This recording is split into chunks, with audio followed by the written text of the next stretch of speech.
The story of TK, doomed from birth. That is a crazy freaking title, doomed from birth. I have reacted to a TK documentary before. This is a while ago, so I will link it up here if you want to check it out. But I saw this and I thought, doomed from birth, what are we missing? What am I missing? Because I feel like you guys may know, but what am I missing? So I thought, let me check this out. Also, I did see that he had been sentenced as well, which, yeah, that's crazy as well. So I thought, let me check this video out. But before I jump into this, go over to my Instagram, follow me, message me, be nosy, do whatever you want to do over there. I will let you know when I'm dropping new reaction videos just like this as well. So I will keep you in the loop. But anyways, guys, thank you so much for watching, and I'm going to jump straight into it. Few can compare to the one and only TK, who not only crashed the GOAT, he did the race. Just recently, the 24-year-old was sentenced to forever. Yeah. Well, not literally. But by the time he's eligible for parole, he'll either be dead or close to it. Yeah. And in this video, we're going to break down TK's infamous case. In the comments, I know that he has been locked up for a long time and, of course, was not sentenced yet. So what took so long for them to sentence him? Like, what was going on? Let me know in the comments if you do know. Along with the series of unfortunate events that left a 16-year-old in a cell responsible for 2 murders. Kevin Beverly, who went by the name KD, was a Compton Crip, while Jolena McIntyre, who went by the name Nina, was a Long Beach Crip. The two would meet in high school in the early 90s, and in the year 2000 would have a baby named Tamor McIntyre, who would later be known as TK. His father would wind up in prison, while his mother was in and out of jail struggling with addiction. TK would grow up in and out of foster care, where he'd suffer abuse along with his siblings. He'd be returned to his mother, only to be taken away again as she went back to jail. This cycle would continue as TK moved from Long Beach, California to Las Vegas, Nevada. His mother would be arrested again, finding herself in a new jail, while TK in a new home. It wasn't until his father's release from prison that his father would move the family down to Arlington, Texas. Reunited with his father and relocated to a more suburban environment, you'd think TK would finally have a chance to thrive now that his family was back together. But by now, TK was claiming his mother's set, Baby Insane Crip. TK wasn't old enough to have been put onto the set in Long Beach, meaning he wasn't officially jumped in. But who could tell TK he wasn't official? He came from a Crip family, with both parents still actively banging. In Texas, TK would take up an interest in music before finding himself wanting to become a rapper. TK would become a member of Daytona Boys, a rap group with his 2 friends, Eric Johnson, who went by the name Santana Sage, and Jalen Bell, who went by the name Pimpies.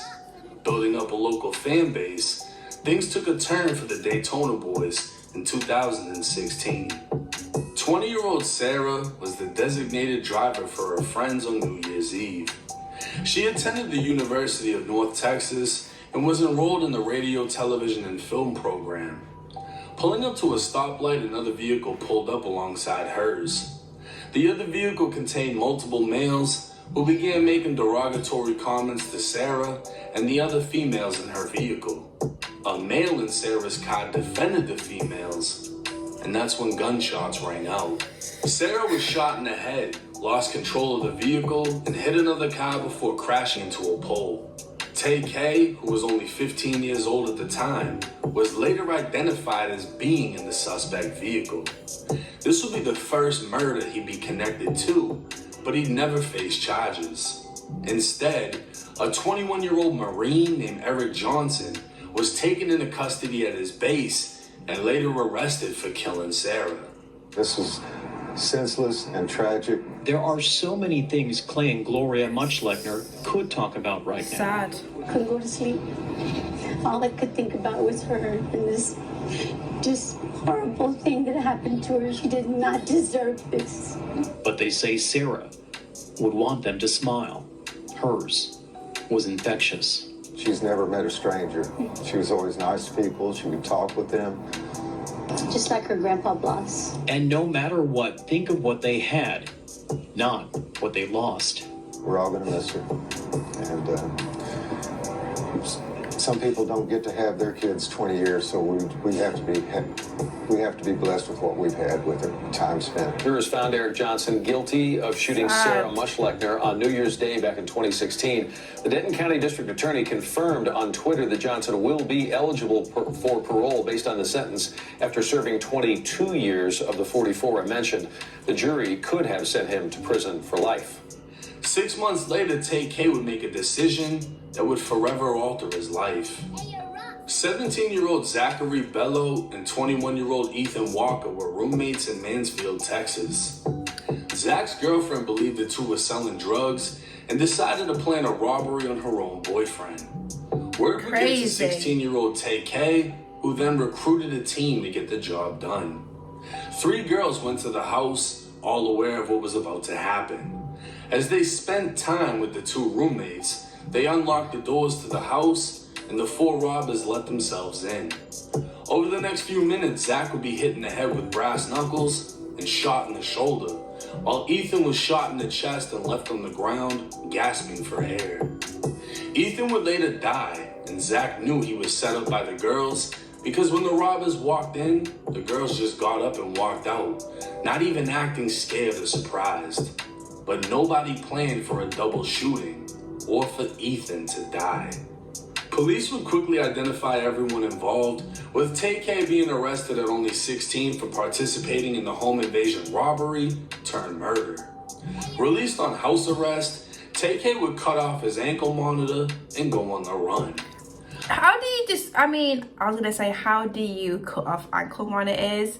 Because I feel like that's quite a popular thing. People be doing that, but don't you need like a special, like, what are people using to cut off the ankle monitors, guys? What is going on? Arrest, Tay-K would cut off his ankle monitor and go on the run.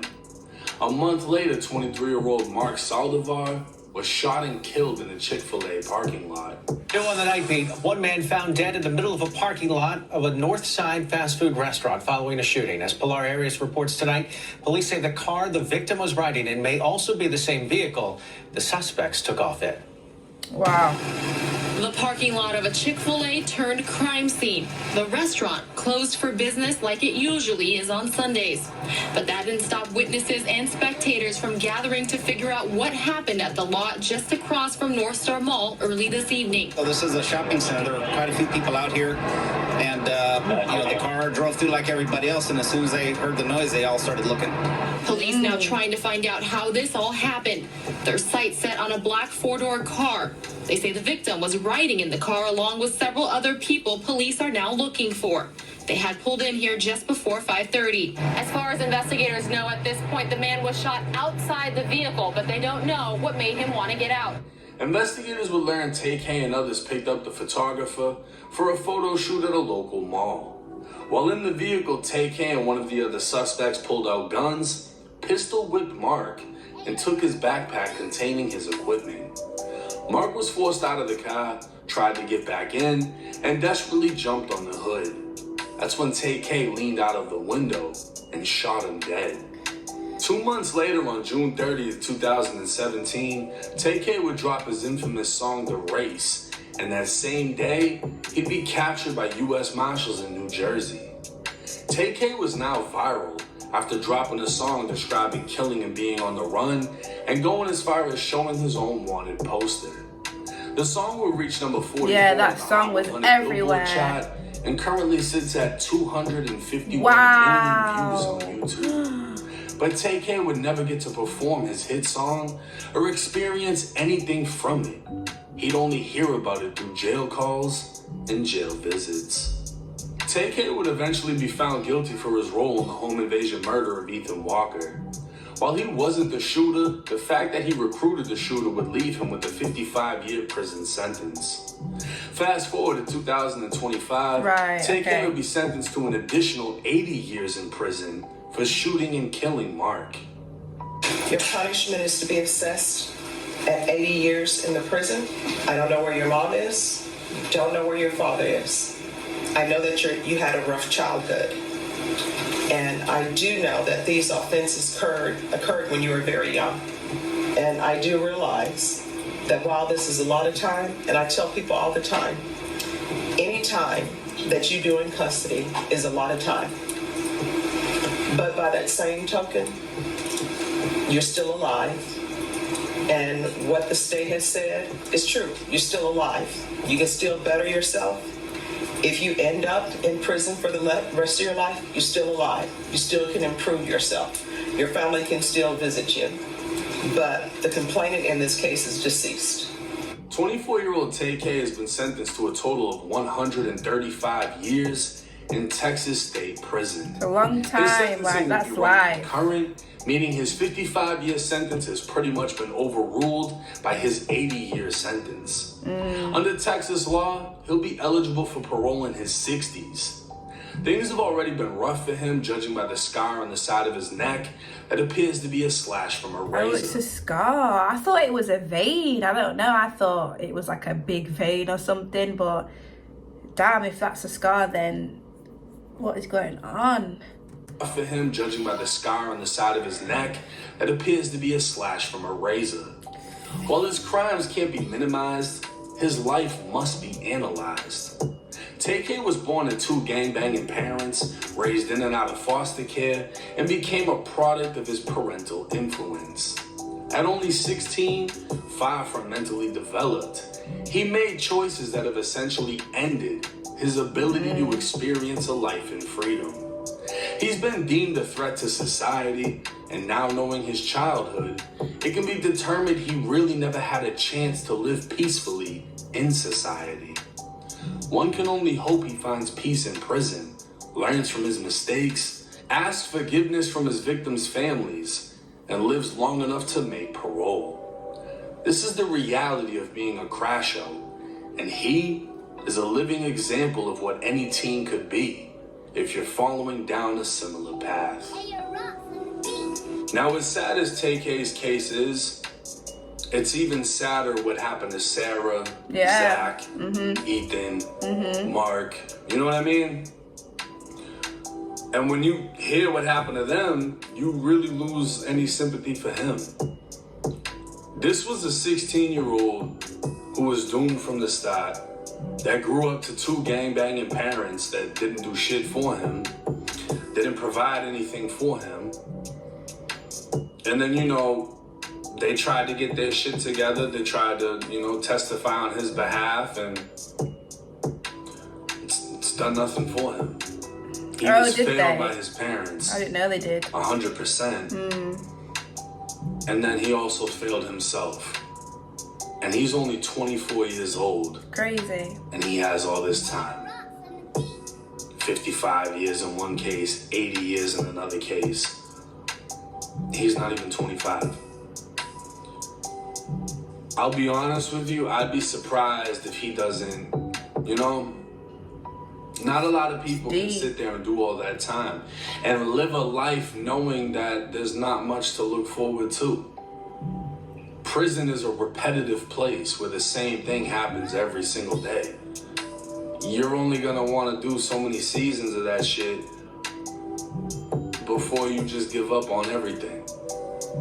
There's no happiness. There's no woman by your side with a marriage. There's no, you could do the whole write letters and shit, but that ain't life. We aren't meant to be in prison. He makes it to his parole date, then what? He's 60-something years old.